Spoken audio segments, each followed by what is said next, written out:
మంది రైతులపై attempt murder కేసులు అయిపోయినాయా? అయిపోయినాయా?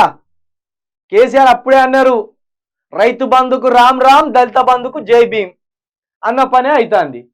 60 మంది రైతులపై అటెంప్ట్ మర్డర్ కేసులు, ఎఫ్ఐఆర్ నమోదు చేసిన ప్రభుత్వం. అన్నదాతలపై నాన్ బెయిలబుల్ కేసులు, ఎక్కడ కనిపించకుండా జాగ్రత్త పడిన సర్కార్ పెద్దలు. అనుకూల మీడియా ఇప్పటి వరకు స్పందించని సర్కార్. కేసులపై రైతన్నల ఆందోళన. ఇదేనా ప్రజా పరిపాలన? ఇందిరమ్మ రాజ్యం అంటే ప్రశ్నిస్తున్న తెలంగాణ రైతుల ఇందిరమ్మ రాజ్యం అంటే ప్రశ్నిస్తున్న తెలంగాణ రైత సమాజం. ఇదేనా ప్రజా పరిపాలన? ఇందిరమ్మ రాజ్యం అంటే ఇదేనా అని ప్రశ్నిస్తున్న తెలంగాణ రైతు సమాజం. సేమ్ చంద్రబాబు నాయుడు ఆవహించినట్టు చేస్తాడు మన తెలంగాణ ముఖ్యమంత్రి రేవంత్ రెడ్డి గారు. చంద్రబాబు నాయుడు ఇదే బషీర్బాగులో ఆనాడు గుర్రాలతోటి తొక్కి సంపించిండు. కరెంటు ఏమైంది, రైతులం ఆగమైపోతున్నాం మేము అని 97-98 ప్రాంతంలో కరెంటు వస్తలేదు, వ్యవసాయం చేయలేకపోతున్నాము, చచ్చిపోతున్నాం బుక్కెడు అన్నం లేకుండా అని బషీర్బాగ్ దగ్గరికి వచ్చి ధర్నా చేస్తే ఇదే చంద్రబాబు దుర్మార్గుడు గుర్రాలతోటి తొక్కిచ్చి కాల్పులు జరిపించి అనేక మంది రైతుల ఉసురు పోసుకొని చంపిపడేసిండు. గది రాగానే నెల రోజుల్లో మొదలు పెట్టుకున్నాడు రేవంత్ రెడ్డి. 60 మంది రైతులపై అటెంప్ట్ మర్డర్ అట. ఇక కత్తులు పట్టుకొని వచ్చిండ్లా వాళ్ళు, తుపాకులు పట్టుకొని వచ్చిండ్లా వాళ్ళు. ఇదేనా రైతు రాజ్యం అంటే? నేను నిన్ననే చెప్పిన, ఇందిరమ్మ రాజ్యం అంటే ఏం లేదు, అది చీకటి రోజులు, బ్లాక్ డేస్ అవి. ఆమె ఆనాడు ఎమర్జెన్సీ అని తీసుకొచ్చి దేశం మొత్తాన్ని ఒక చిమ్మ చీకట్లో ఉంచింది. ఇందిరమ్మ రాజ్యం అన్నప్పుడే మనం గుర్తుంచుకోవాలి.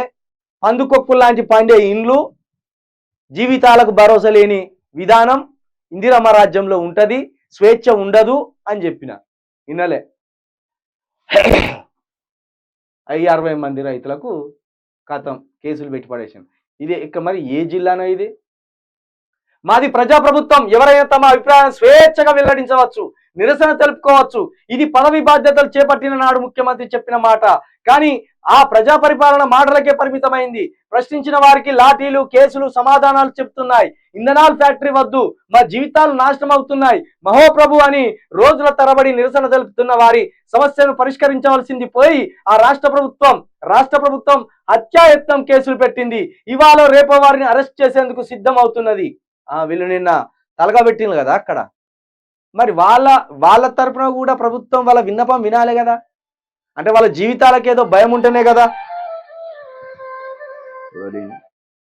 హలో, ఎవరండి? శిల్క ప్రవీణ? అవునండి. మీరు? తమ్ముడు గ్రేట్ తమ్ముడు, హ్యాండ్స్ అప్. నీ నెంబర్ దొరకక